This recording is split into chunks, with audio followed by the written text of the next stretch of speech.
అయితే సహోదరుడు మరి సతీష్ గారు చెప్పిన సాక్ష్యం వివరణ ఏంటంటే మరి తన జీవితంలో గ్రామీణ కుటుంబంలో పుట్టాడు. తను మరి రామిరెడ్డి ఏమో రెడ్డి కుటుంబంలో పుట్టారు.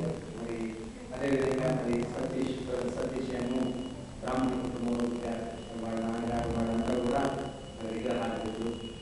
అయితే ఒకసారి మరి తన జీవితంలో మరి యేసు ప్రభువు వైపు ఏ విధంగా ఆకర్షితులయ్యాడు అన్న విషయం మరి తను వివరించడం జరిగింది.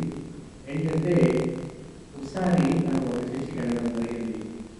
మరి ఆ చర్చికి వెళ్ళినప్పుడు మరి తన జీవితంలో మరి ఏ విధంగా ఎలా మరి యేసు ప్రభువు కూడా నిజమైన దేవుడా అన్న సత్యాలు తనకి తెలియదు. అయితే యేసు ప్రభువు అంటే తన మనసులో మాత్రం ఇష్టం ఉండేది, కానీ మరి ఎప్పుడు కూడా దాన్ని వ్యక్తపరచలేదు. అయితే తను మొట్టమొదటిగా మరి రైల్వే ఉద్యోగం చేస్తూ ఉండేవాడు. రైల్వే ఉద్యోగం 7 సంవత్సరాలు చేసిన తర్వాత మరి కొన్ని అనివార్య కారణాల వల్ల ఆ ఉద్యోగం పోవడం జరిగింది. ఆ ఉద్యోగం పోయినప్పుడు మరి తన జీవితంలో చాలా నిరాశ, నిస్పృహ, చాలా మనశ్శాంతి లేకపోవడం ఇదంతా జరిగింది. ఆ సందర్భంలోనే మరి వాళ్ళ నాన్నగారు వాళ్ళు చెప్పినా కూడా మరి వాళ్ళ మాటలో వినకుండా తనకున్నటువంటి ఆ జంజం అనేది అదంతా కూడా తెంపేసి మరి తన తండ్రి కూడా తను తిరుగుబాటు చేసి మరి తర్వాత మరి మత్తు పదార్థాలకు బానిసయ్యాడు. మరి అటువంటి సందర్భంలో మనశ్శాంతిగా తిరుగుతున్నటువంటి మనశ్శాంతి లేక తిరుగుతున్నటువంటి సందర్భంలో మరి తన స్నేహితుడు రామిరెడ్డి ఒకసారి కలవడం జరిగింది. మరి రామిరెడ్డి కలిసిన తర్వాత ఏం చేస్తున్నావు, ఏం చేస్తున్నావు, మరి నీ యొక్క జీవితం ఎలా ఉంది అని అంటే తన ఉద్యోగం చేసిన తర్వాత రామిరెడ్డి ఒక సందర్భంలో నేను చర్చికి పెడుతున్నాను, దేవుడు నాకు మనశ్శాంతి ఇచ్చాడు.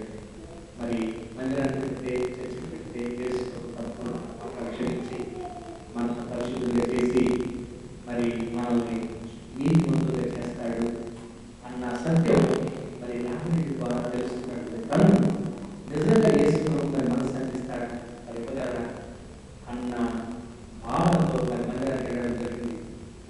ఎప్పుడైతే చర్చికి వెళ్ళాడో మరి అక్కడ మరి ఈ అమ్మాయి ఉండడం సోఫియా మరి దేవుని యొక్క వాక్యాన్ని చెప్పడం జరిగింది. సోఫియా ఎందుకంటే సోఫియా కూడా మరి కొన్ని సంవత్సరాలుగా యేసు సాక్షిగా జీవిస్తుంది. సోఫియా మరి వెంటనే మరి యేసు ప్రభు యొక్క పరమ సత్యాలు అంటే ప్రభు ఏ విధమైనటువంటి కార్యాలు చేస్తాడు, యేసు ప్రభు మన పాపాన్ని ఎలా క్షమిస్తాడు, యేసు ప్రభు మనం ఎలా రక్షిస్తాడు అన్న సువార్తను మరి సతీష్ చెప్పడం జరిగింది.